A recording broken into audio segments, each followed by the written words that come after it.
Estamos con Chris Griffits, el coproductor y entrevistador del documental Leviathan, la historia de Hellraiser 1 y Hellbound, Hellraiser 2. Así que, bueno, Chris, what can you tell us about Leviathan? How's it going?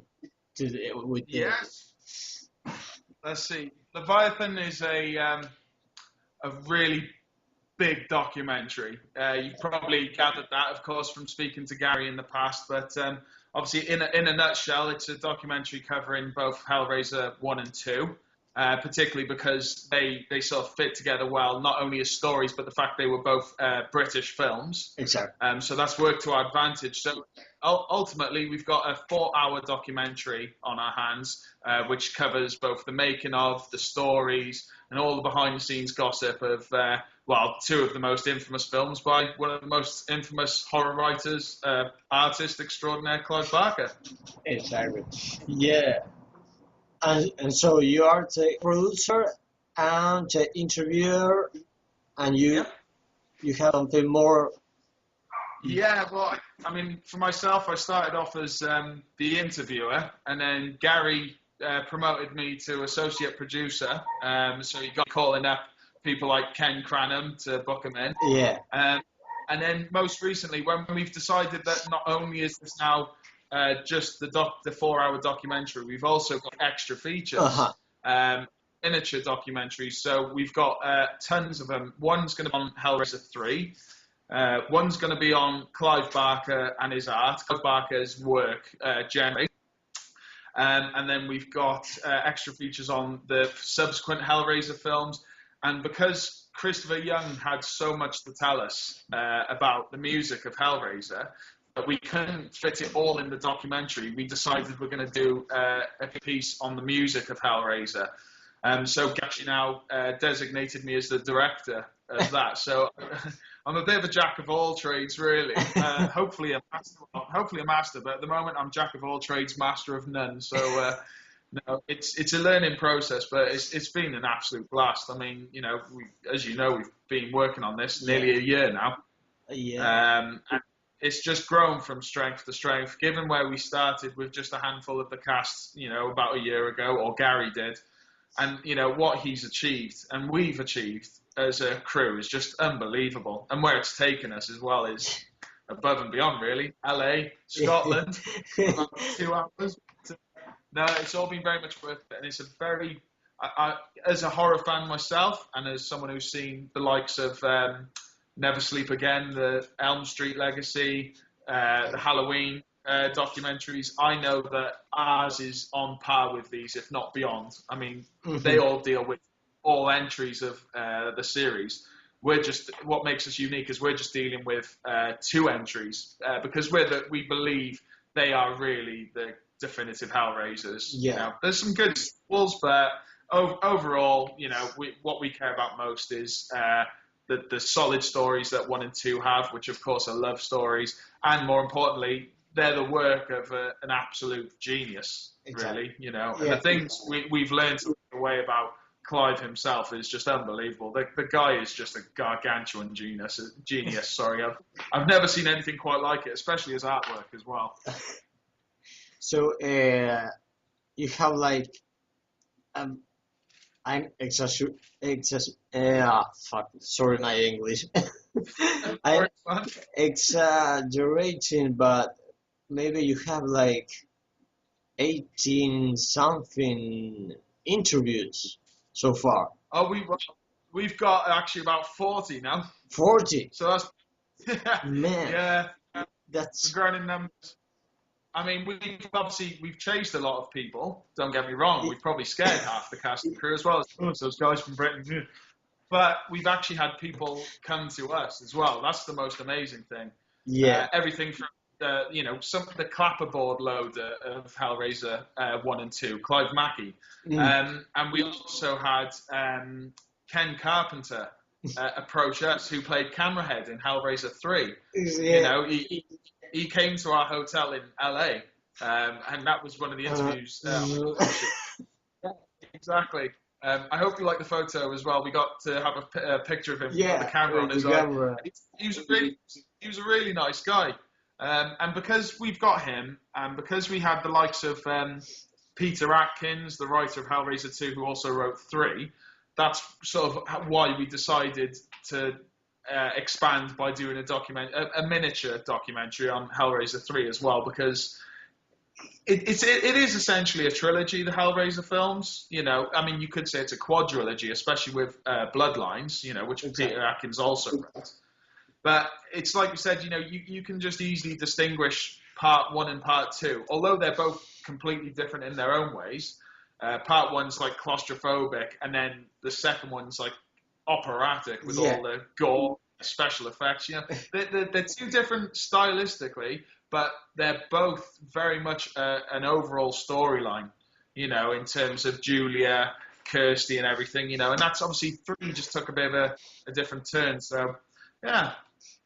And besides having Peter Atkins, meaning working with Clive and the Forbidden and such an early age, it's amazing. You have like a whole span. Besides Hellraiser, you have a whole span of spirituality there about Clive himself. Yeah. I mean, the guy is an absolute genius. I mean, like we said, we were very fortunate to obviously be able to go to his house, or you know, his place in LA. And we obviously, as research, you know, I mean, I knew that Clive was an artist. I mean, I remember when I was, I knew of Clive from a very young age, because he used to have a program on BBC, which was the A to Z of horror. Exactly. And of course, he knows his stuff as well. That's what I love about him. The fact that we share the same common ground, that one of the films to really change it for us was Texas Chainsaw Massacre. And I always made a clip on there about it. But I'm going on a bit of a tangent there. But, I mean, when we went to his place and we saw all his artwork, you know, I'm no connoisseur when it comes to, you know, artists and everything like that. But, God, man, I mean, if I was to have a painting hung up, maybe in my living room somewhere, it would damn well be a Clive Barker piece, because it is, you know, it really is something else. And, you know, hopefully that will translate in our miniature featurette, because I got to shoot a number of his paintings, especially that Aberrat painting, which is, man, you know, it's the size of my place. Yeah, exactly. There's that photo of us all in front of it, and we're not the skinniest of folk, us British. We're big lads. And even that painting just makes us look like hobbits. You know, it's unbelievable. So, yeah, that's a genius. And, of course, I've read more of his books as well. Not all of them, I must admit. I'll be honest, I'm not the greatest of readers. But, you know, his words and what must go on his mind is unbelievable, really, you know. Yeah. I wish I could be like that. Unfortunately, no. We have to be the people who tell the story. who wouldn't really? I try sometimes, but I can. He has like no limits whatsoever in writing. Yeah. And there's people.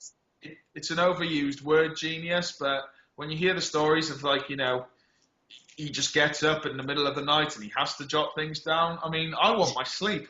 I wish I was that clever that, you know, I had to just quickly do some piece of work there and then. And, you know, there's other people like it. And sorry to name drop this, but as you know, and I know you are, like, a big fan of Prince, and you hear the same stories about the pair of them. They're both the sort of people where they'll just work until the cows come home. You know, they'll be carrying on working at 6 a.m. I can't do that. I enjoy my beauty sleep. So, you know, they're different kettle of fish. Exactly, yeah. I mean, for example, if I have like an idea, I can't stop till I get it out. But for them, it's so freaking easy. I know. Yeah. I wouldn't mind like catching some of those ideas, you know, and maybe plagiarizing it. But no, I mean that's why we're making this documentary. You know, it's not just. I mean, you know, Hellraiser was his, and it's one of the most unique horror films there ever was. And, you know, not to just come up with a solid story, but to actually create all the characters within that story you know, both emotionally and physically with all the Cenobites, you know, and that's just one film essentially. I mean, that was sort of one book with the Hellbound heart, and now it's just, you know, sprung off into 9 films, you know, potential remakes, books, comic books, you know, just a whole world in one head. And the same you can say for like Nightbreed and everything as well, you know.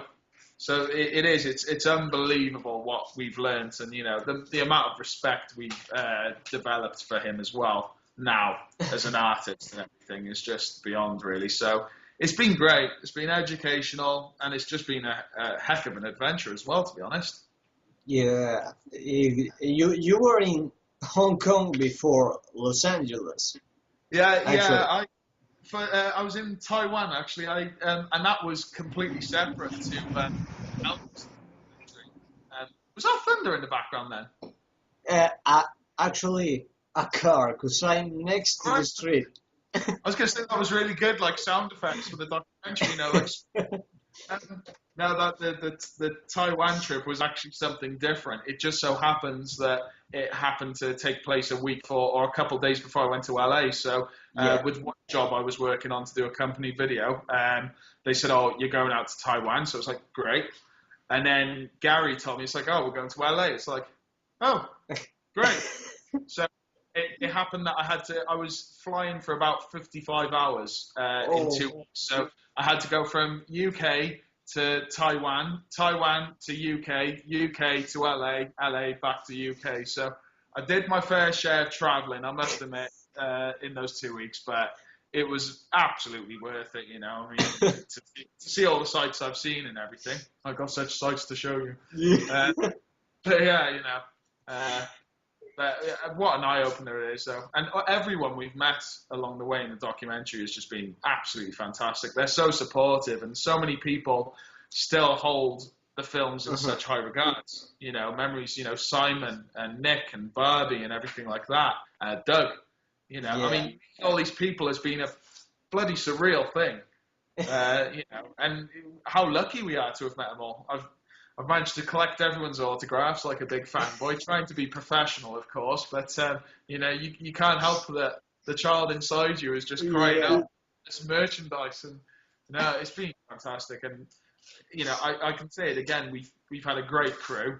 To be honest, hats off to Gary, because he started all this, essentially, you know. Everyone's for this documentary, Kevin, the director, and Nick, the co-writer, and Adam, the production manager. But, you know, we wouldn't be here now talking if it wasn't for Gary's love starting off this documentary. So, you know, you shouldn't put that in the video, because I know that's going to inflate his ego now I've said it. So I'm going to have to put up that now tomorrow when I see him. But no, it's just an absolute journey, and, you know, we've just met so many great people and learned so many new things. So hopefully you're all going to be very happy with what we've done.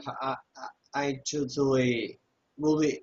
I mean, I kind of inflated Gary's ego so